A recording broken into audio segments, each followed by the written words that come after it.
This is Revathi. Welcome back to అందమైన కథల పొదరిల్లు. ప్రియమైన రాక్షసి ఎపిసోడ్ నంబర్ 51. ఇంటి పనులు ఎవరు చేయాలో అశ్విన్కి వివరిస్తున్న ఆనంది.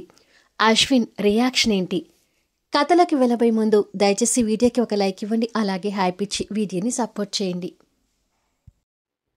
గౌతమి పిలుపుతో దీపక్ అటు పక్కకు తిరిగి గౌతమిని చూసి లేచి, గౌతమి గారు అంటూ వచ్చి తన్ని హక్ చేసుకుని ఏడుస్తుంటాడు. అలా హక్ చేసుకోవడం చూసి గౌతమి ఒక్కసారిగా షాక్ అవుతుంటుంది. బాధలో ఉన్న దీపక్ ఏమరపాటుతో తన్ని హక్ చేసుకుని కన్నీళ్ళు పెడుతుంటాడు. కొంతసేపు వరకు గౌతమి చలనం లేకుండా బొమ్మలా నిలబడిపోతుంది. దీపక్ తనని పట్టుకొని ఇంకా వెక్కి వెక్కి ఏడుస్తుంటే గౌతమి ఆ షాక్ నుంచి కాస్త కోలుకొని నిదానంగా చెయ్యిని దీపక్ వెన్ను మీదకి తీసుకొచ్చి పెట్టి దీపక్ అని పిలుస్తుంది. గౌతమి చేతి స్పర్శ దీపక్కి తెలియగానే తను ఎక్కడ ఉన్నాడో చూసుకొని ఇబ్బంది పడుతూ తనని ఒక్కసారిగా వదిలేసి, సారీ గౌతమి గారు, ఏదో పొరపాటున బాధలో మర్చిపోయి అలా హక్ చేసుకున్నాను అని అంటాడు. దీపక్ సిచ్యువేషన్ అర్థం చేసుకున్న గౌతమి మామూలైపోయి ఇట్స్ ఓకే అని అంటుంది. దీపక్ కన్నీళ్ళు పెట్టుకుంటూ, మీ బావ ఏం చేశాడో చూశారు కదా, ఈ లోకంలో వేరే అమ్మాయిలు ఎవ్వరూ లేనట్టు నేను ప్రేమించిన ఆనందిని పెళ్లి చేసుకోవడం ఏంటండి అని అశ్విన్ మీద కోపం చూపిస్తూ అడుగుతాడు. నిజంగానే ఈ పెళ్లి నాకు కూడా షాకింగ్లా ఉంది దీపక్. మా బావ అసలు తన్ని ఎందుకు పెళ్లి చేసుకున్నాడో నాకు కూడా అర్థం కావడం లేదు. వాళ్ళ పెళ్లి గురించి తెలియగానే నేను మిమ్మల్ని కలుద్దామని డైరెక్ట్గా ఇక్కడికే వచ్చాను అని అంటుంది. ఏమైనా మీ బావ మీకు కూడా అన్యాయం చేశాడు కదండి, మీ బావకి ఇది కరెక్ట్ కాదు అని అంటాడు దీపక్. మా బావ నాకు అన్యాయం చేయడం ఏంటి అని అడుగుతుంది క్వశ్చన్ మార్క్ వేస్తూ. మీ బావ మీరు క్లోజ్గా ఉంటారు కదా, అంటే మీరు మీ బావని పెళ్లి చేసుకోవాలనుకున్నారు కదా, మరి మీ బావ మీకు అన్యాయం చేసినట్టే కదా అని అంటాడు. ఆ మాటలకు ఆశ్చర్యపోతూ, అదేమీ లేదు, నా విషయంలో మీరు పొరపాటు పడుతున్నారు. నాకు వరుసకు బావే కానీ మా బావని ఆ అభిప్రాయంతో నేను ఎప్పుడూ చూడలేదు. మా బావ కూడా నా మీద అలాంటి అభిప్రాయంతో ఎప్పుడూ లేడు. కాకపోతే మాకు పెళ్లి చేయాలని మా నాన్నగారికి బాగా ఇంట్రెస్ట్ ఉండేది. అది మా నాన్నగారి వరకు మాత్రమే పరిమితం.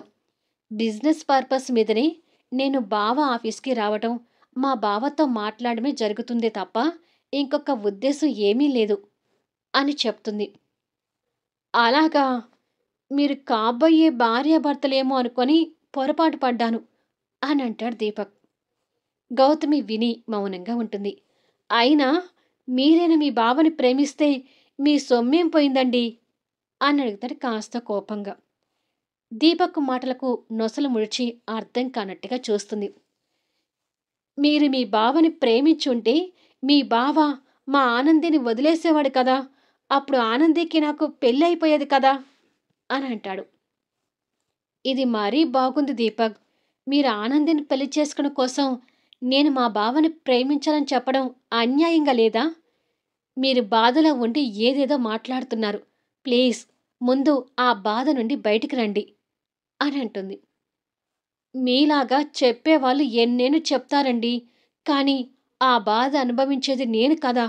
ఆ బాధలో ఉన్న నొప్పి ఎలా ఉంటుందో నాకు మాత్రమే తెలుసు అని అంటాడు కన్నీళ్ళు తుడుచుకుంటూ. దీపక్ మాటలకి, అతని బాడీ లాంగ్వేజ్కి దీపక్ ఒక చిన్న పిల్లాడిలా గౌతమికి కనిపిస్తూ జాలిగా చూస్తుంటుంది. ఏమైనా మీ బావ నాకు చాలా అన్యాయం చేశాడు. ఇలా ప్రేమికులు విడగొట్టి మహాపాపం చేశాడు. ఐ హేట్ మై బాస్ అని కోపంగా అంటాడు. మా బావ మా అత్తయ్య ఇలా చేశారంటే ఏవో బలమైన కారణాలే ఉండొచ్చు దీపక్ అని అంటుంది గౌతమి. కారణాలు ఉంటే ఉండనివ్వండి, కానీ నన్ను ఏడిపించడం కరెక్ట్ కాదు కదా. పాపం ఆనంది ఉట్టి అమాయకురాలండి. మీ బావేమో పెద్ద పులి లాంటి మనిషి.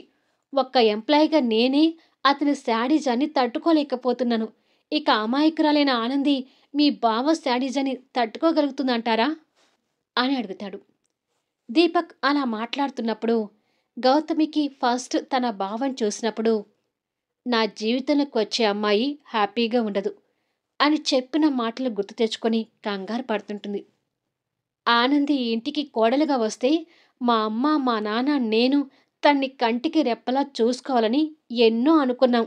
కానీ మా ఆశలన్నీ బూడిద పాలు చేశాడు మీ బావ అని అంటూ కన్నీళ్లు పెడుతుంటాడు. ఇలా దీపక్ ఉక్రోషంగా మాట్లాడుతూ ఉండగానే మమత కాఫీ కప్పులతో అక్కడికి వచ్చి, పెళ్ళాగిపోయిన దగ్గరించి వీడి వరస ఇదేనమ్మా. వాడి కళ్ళను తడి ఆరనివ్వడం లేదు. ఏడుస్తూనే ఉన్నాడు. ఆనంది వాళ్ళు ఈ ఊరు వచ్చినప్పటి నుంచి దీపక్, ఆనంది చిన్నతనం నుంచే స్నేహంగా ఉంటూ వచ్చారు. ఆ స్నేహమే దీపక్ మనసులో ప్రేమగా మారిపోయింది. సంతోషంగా వీళ్ళ పెళ్లి జరుగుతుంది అనుకుంటే ఏవేవో జరిగిపోయి ఆనంది మరొకరికి భార్య అయింది. మా దీపక్ ఏమో ఇది తట్టుకోలేకపోతున్నాడు అంటూ తను కూడా కంటతడి పెట్టుకుంటుంది. వాళ్ళ బాధను చూస్తుంటే గౌతమికి కూడా కన్నీటి పొరలు కమ్ముకుంటాయి. మమత కన్నీళ్లు తుడుచుకొని, పెళ్ళాగిపోయిన దగ్గర నుంచి పచ్చి మంచినీళ్ళు కూడా ముట్టుకోలేదు. కనీసం ఈ కాఫీ అయినా తాగరా అని అంటుంది దీపక్కి కాఫీ అందిస్తూ. నాకేమి వద్దమ్మా, గౌతమి గారికివ్వు అని అంటాడు. మీరు కాఫీ తీసుకోకపోతే నేను కూడా తీసుకోను దీపక్. మీరు కాఫీ తీసుకొని నాకు కూడా కాఫీ ఇవ్వండి అని అంటుంది గౌతమి. మీరు తాగండి గౌతమి గారు, నాకొద్దు అని అంటాడు. కాఫీ వెనక్కి తీసుకువెళ్ళను ఆంటీ, నాకు కూడా వదిలే అని అంటుంది గౌతమి. అలా అనకండి గౌతమి గారు.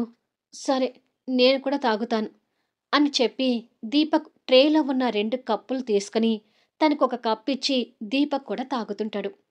ఇద్దరూ కాఫీ తాగుతూ ఆ పెళ్లి గురించి బాధగా మాట్లాడుకుంటూ ఉంటే మమత వాళ్ళిద్దరినీ ఏదో ఆశతో చూసి అక్కడి నుంచి వెళ్ళిపోతుంది.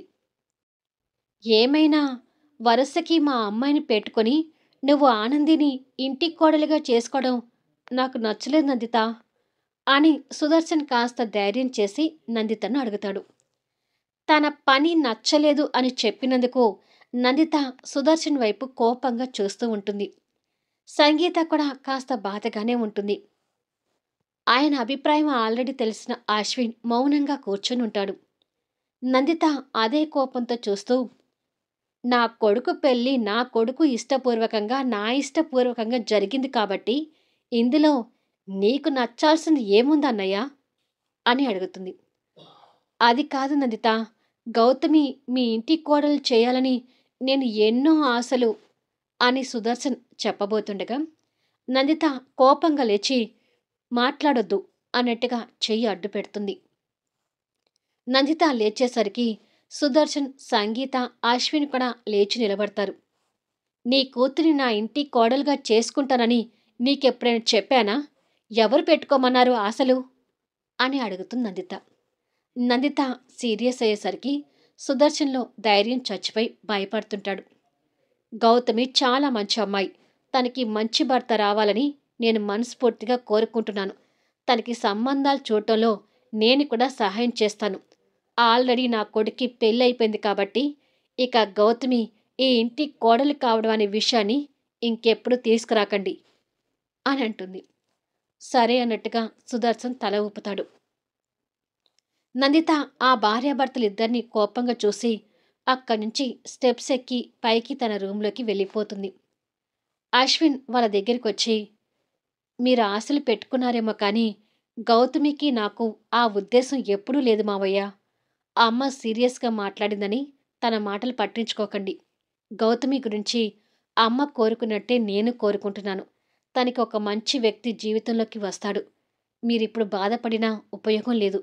నా జీవితంలోకి నేను రావాలి అనుకున్న అమ్మాయి వచ్చింది. ఇక ఈ విషయాన్ని వదిలేయండి అని అంటాడు. రావాలి అనుకున్న అమ్మాయి అంటే నువ్వు తన్ని ప్రేమించావా అశ్విన్ అని అడుగుతుంది సంగీత. అది అదేమి లేదు అత్తయ్య. నేను తనని పంతం కోసం చేసుకున్నాను కానీ ప్రేమించి చేసుకోలేదు అని తడబడుతూ అంటాడు. ఎలా అయితే ఏంటి, వాళ్ళ పెళ్లి జరిగిపోయింది కదా. వాళ్ళు ఒకటే, మనమే పిచ్చోలం. ఇక రావే వెళ్దాం అని చెప్పి సుదర్శన్ ఆ కోపాన్ని భార్య మీద చిరాకు రూపంలో చూపిస్తూ తన చేయి పట్టుకొని తీసుకుని వెళ్ళబోతుంటే ముత్యాలు కాఫీ కప్పులతో వచ్చి కాఫీ తాగి వెళ్ళండి అని అంటుంది. మాకేమీ అవసరం లేదు అని చెప్పి సుదర్శన్ భార్య చేపట్టుకొని రుసరుసలాడుతూ వెళ్ళిపోతాడు. వాళ్ళ కోపాన్ని చూసి ముత్యాలు అశ్విన్ వైపు చూస్తుంటే వాళ్ళ కోపాన్ని నిర్లక్ష్యంగా తీసుకున్న అశ్విన్, ఆనంది ఎక్కడ ఉంది ముత్యాలు అని అడుగుతాడు. ఉదయం రూంలోకి వెళ్ళి మళ్ళీ రాలేదు బాబుగారు. బహుశా జరిగిన పెళ్లి గురించి తలుచుకొని మళ్ళీ ఏడుస్తూ కూర్చుందేమో అని అంటుంది ముత్యాలు. ఈ తింగారిది నిజంగానే ఏడుస్తూ కూర్చొని ఉండి ఉంటుంది అని అనుకొని అశ్విన్ తన రూము వైపు వెళ్తుంటాడు.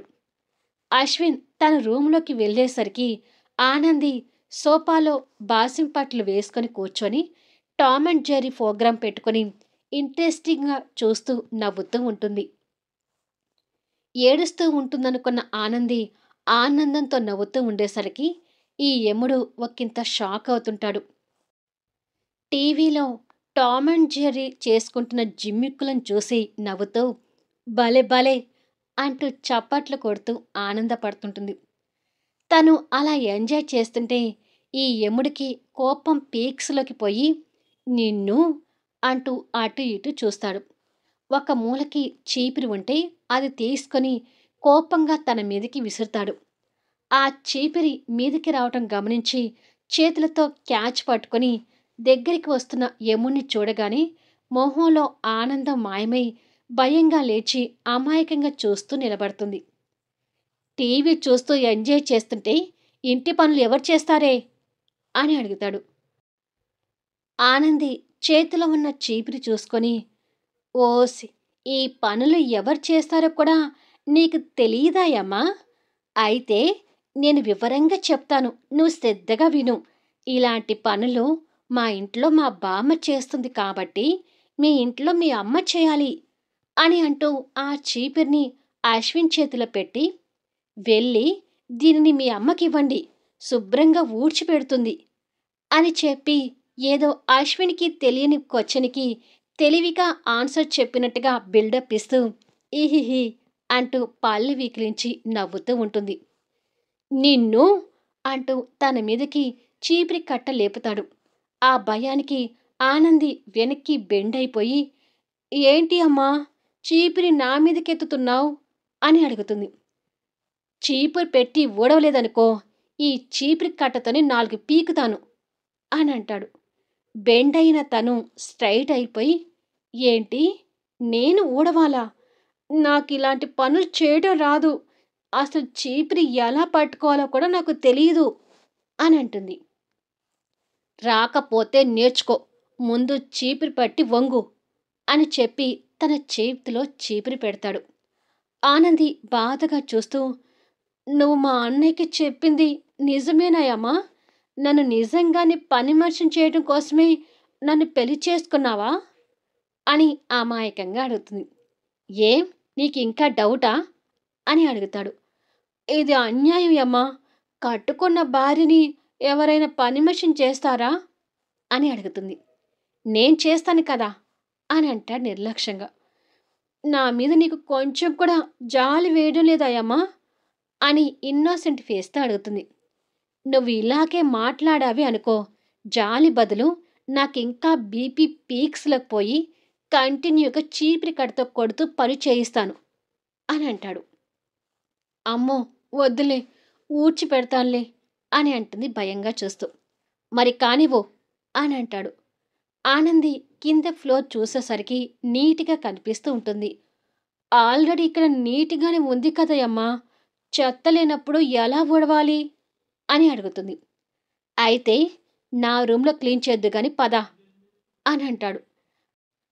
ఏంటి అమ్మా ఇది, నీ రూమ్ నేనెందుకు క్లీన్ చేయాలి అని అడుగుతుంది. నువ్వు పని మనిషివి కాబట్టి క్లీన్ చేయాలి, ముందు రా అంటూ తన చేయి పట్టుకొని ఆ రూమ్ నుంచి బయటికి తీసుకొచ్చి తనని పైకి మెట్లెక్కించి లాక్కొని వెళ్తుంటాడు.